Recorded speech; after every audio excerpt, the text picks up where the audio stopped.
మైపురుల్ నాయనార్ ఒక భక్తిగల రాజు. అతను సేది కొండ తెగలను పరిపాలించాడు. అతను చాలా ధైర్యవంతుడు. అతను అనేక యుద్ధాలు చేసి ఎల్లప్పుడూ విజయం సాధించాడు.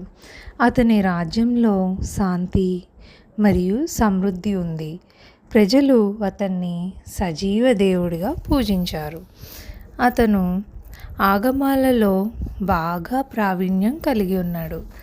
అతను భగవంతుని యొక్క గొప్ప భక్తుడు. అతనికి శివుడు మరియు అతని భక్తులు జటాజూటాలతో అలంకరించబడి రుద్రాక్షలు మరియు పవిత్ర భస్మము సంపూర్ణ సత్యాన్ని సూచించాయి మరియు ప్రపంచంలో మిగిలినవన్నీ గడ్డిపోచగా భావించేవాడు. అతను ప్రతీదీ శివమయంలా చూసేవాడు. శివభక్తులు తన దేశంలో సంపూర్ణ స్వేచ్ఛను అనుభవించారు.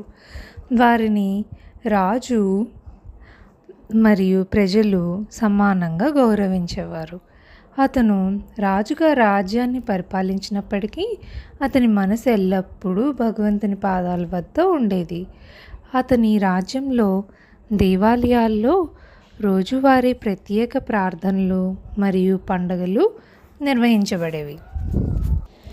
నాయనార్ కీర్తి త్వరలోనే చాలా దూరం వ్యాపించింది. ఇది పొరుగు రాష్ట్ర రాజు మత్తనాథన్కు అసూయను రేకెత్తించింది.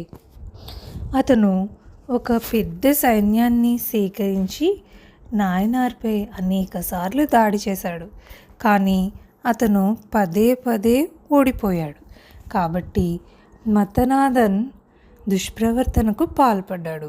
ఒకరోజు అతను శివయోగిగా మారువేషంలో ఉన్నాడు. అతను ఆ శివయోగిగా రాత్రిపూట రాజ్భవనంలోకి ప్రవేశించాడు. ద్వారపాలకులు అతన్ని ప్రశ్నించలేదు, కానీ అతన్ని ముందుకు వెళ్ళడానికి అనుమతించారు. నాయనార్ యొక్క నమ్మకమైన మరియు తెలివైన సేవకుడు దాతన్ రాజు నిద్రిస్తున్న పడక గదికి కాపలా ఉన్నాడు. శివయోగి రాజు యొక్క పడక గదిలోకి వచ్చినప్పుడు దాతన్ రాజు నిద్రకు భంగం కలిగించకుండా అతన్ని నిరోధించడానికి ప్రయత్నించాడు. కానీ యోగి వినడానికి నిరాకరించాడు. రాజుకు బోధించడానికి నా దగ్గర కొంచెం రహస్యశాస్త్రం ఉంది, నేను వేచి ఉండలేను అని అన్నాడు. కాబట్టి దాతన్ కొంచెం అనుమానంగా ఉన్నప్పటికీ యోగిని రాజు పడక గదిలో ప్రవేశించడానికి అనుమతించాల్సి వచ్చింది. నాయనార్ భార్య లేచి గదిలో శివయోగిని చూసి తన భర్తను త్వరగా మేల్కొల్పింది. శాస్త్రం ఒక గొప్ప రహస్యమని, భగవంతుడు స్వయంగా వెల్లడించాడని, దాన్ని వినడానికి రాజు మాత్రమే అర్హులని శివయోగి రాజుకు చెప్పాడు. వెంటనే రాజు రాణిని కూడా పంపించి ఆ రహస్యాన్ని స్వీకరించడానికి సిద్ధంగా ఉన్న యోగి ముందు సాష్టాంగ నమస్కారం చేశాడు. ఆ సమయంలో శివయోగి తను దాచిపెట్టిన కత్తితో నాయనార్ వీపుపై త్వరగా పొడిచాడు.